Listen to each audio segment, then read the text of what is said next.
Hi, everyone. I'm Rebecca Lacona, the Associate Director of Communications and soon to be Director of Communications for the ICF Sacramento Board. And I'm here today with our President, Amy Shuman, for our final member spotlight of the year. Amy, thanks for joining us today. Thank you, Rebecca. Really excited to have you with us. And I just have a few questions for you today.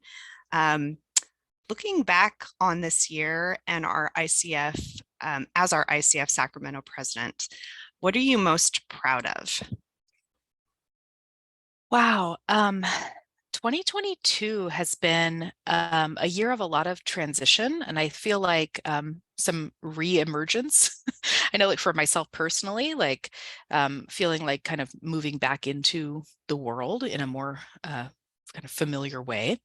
And so I'm really proud of how much we have grown and shifted and imagined things in a new way, to kind of keep up with that, and also that we did it at a pace that I feel was comfortable to kind of ease us back into coming together again in person. I was really proud of some of the events we had on the second half of the year, proud of all the work that went into it, but just proud to see people showing up and being together, whether it was at the Vision Board event or the fall networking mixer.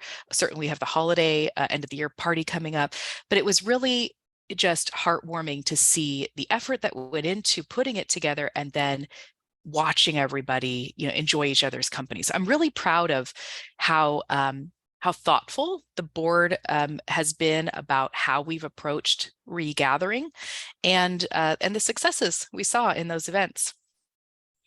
Awesome. Yeah, it's been a great year for coming together, that's for sure. I know that the Coaches Cafes has been another really popular gathering point for our members, and it's been really fun to get to know people out in the real world again. So really appreciate that. Your next question is a fill in the blank. So if you could, Amy, fill in the blank. For me, coaching is. Hmm. Um, for me, coaching is a breath of fresh air. Um, I didn't know, I thought you might ask me that because it's a member spotlight, but I didn't come prepared, and that's just what I said. So I think, why did I say that? I guess I was thinking about coaching because I have coaches, I get coaching for myself, and I feel like it's the part of my week when I get to just take a breath, breathe, recenter. And I've heard that from people I've coached too, and I would imagine that that might be similar for other coaches, that people talk about this. Wow, how wonderful to take an hour for myself. And I hear people say often, like, I don't do this enough. And I feel the same way. That's why I like coaching. I also think coaching is it's it's this sort of magical time of intense focus. Um, it's it's a pretty cool feeling that somebody shows up with like this full intent to just focus on what you have to say. And it's a privilege to be the person on the other side of that as well. So it's kind of a magical thing. And it does feel like a breath of fresh air in the midst of whatever else busy is going on. I always look forward to coaching calls. And even though, yes, I am a coach, I like coaching people. I love being coached. I think I got into this so I could make more coach friends and get coached more. And going through the training program that I did, I was really just excited that people were going to practice coaching on me because I love being coached. So, yeah, that's my answer for that. I know it's so funny that I feel the same way. And for those who don't know, Amy and I were in the same coaching class at UC Davis. So we got to practice on each other quite a bit. And I definitely agree. It's wonderful to coach, but also to be coached. It is just nice to kind of treat yourself and to have somebody who's really in your corner, helping you to see the amazing possibilities. So definitely relate to that, Amy. Yeah, and even I'll add one more thing. Like, even moving past the idea that it's like a treat or a luxury, and building it in. I think that's one of the best gifts of being in a professional coaching space, is now viewing it as, oh, it's actually necessary for my self-care, my ongoing commitment to and I think helping people work it in as part of like, oh yeah, this is a benefit to me on an ongoing basis. That's really fun to see as well. So I love that ICF is always after this mission of in expanding awareness of coaching, access to coaching. So I'm also, you asked me earlier about being proud. I'm glad you mentioned Coaches Cafes, because I'm also proud of that, but also the efforts that we do to expand access to coaching, like through the Ignite program as one example. But I know a lot of our members have other pro bono work that they do. That is something I'm really proud of too. That's such a great segue to our next question. So, next question, what is your greatest hope for the future of ICF Sacramento? Mm. My greatest hope is that, I guess, thinking about expanding as always, because I'm in Clifton Strengths world, I'm a maximizer. So I'm always thinking about like, what's bigger? How do we go bigger and better?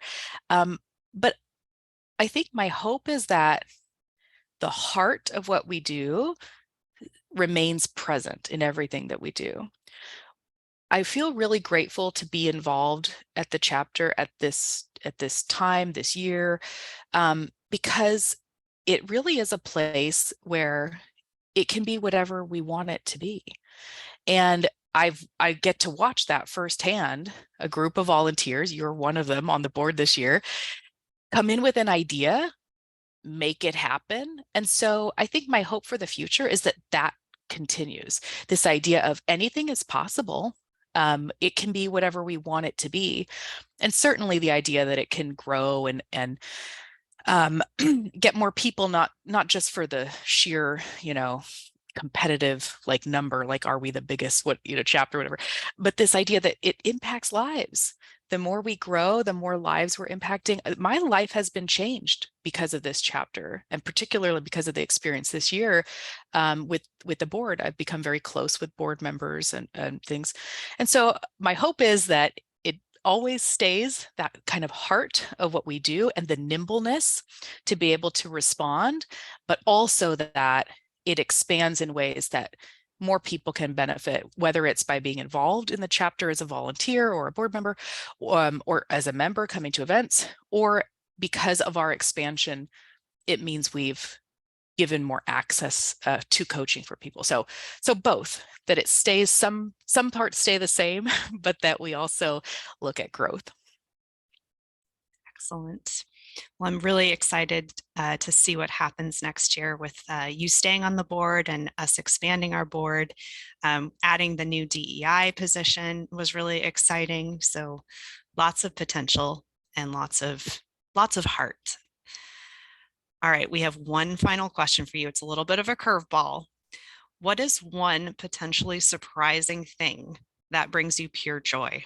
Maybe something that our members may not know about you.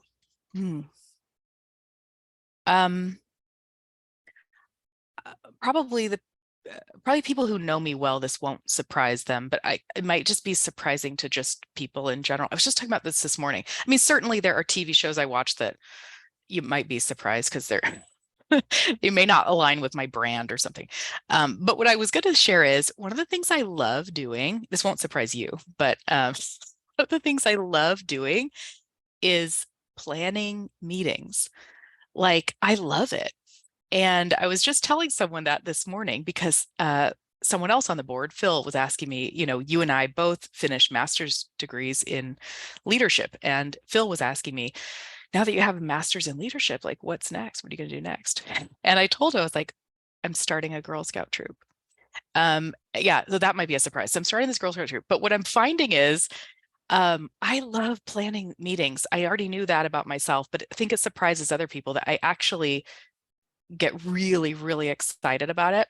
And today I was telling somebody this at school drop-off for my kids, and my watch, I have this watch that's always listening to us, and it says, I don't quite understand, or like, I'm not sure I know what you, it's like, yeah, I know, not very many people understand, but I love planning meetings. So that actually was one of my favorite things, I guess, with the board was planning some of the meetings and the retreats, but I do that for fun.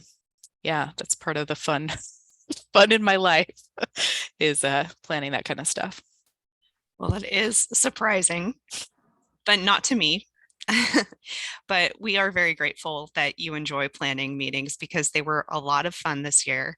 And I just, on a personal note, love the energy that you brought to the board and to just the chapter, Amy. Thank you for all that you've done for us and just bringing your enthusiasm and your ideas. It's been a really fun year, and I'm really glad that you're going to be staying on as past president. So we won't be losing you. You'll still be around, you'll still be contributing your ideas. And just on behalf of the board and the membership, thank you so much for all that you've done this year. We appreciate you. Thank you, Rebecca. And yes, I'm be here as past president. I might not get to choose whether or not I'm in the video spotlight, so I had to take this one last opportunity. Uh, but all joking aside, Steve coming in, Steve Matthews will be the 2023 board president.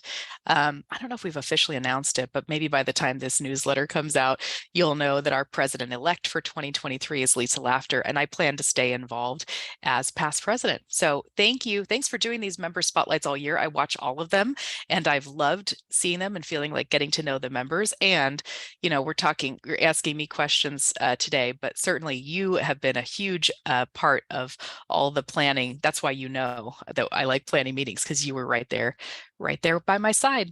Thanks, Rebecca. Thanks, Amy. And thank you all for watching, and we will see you after the new year.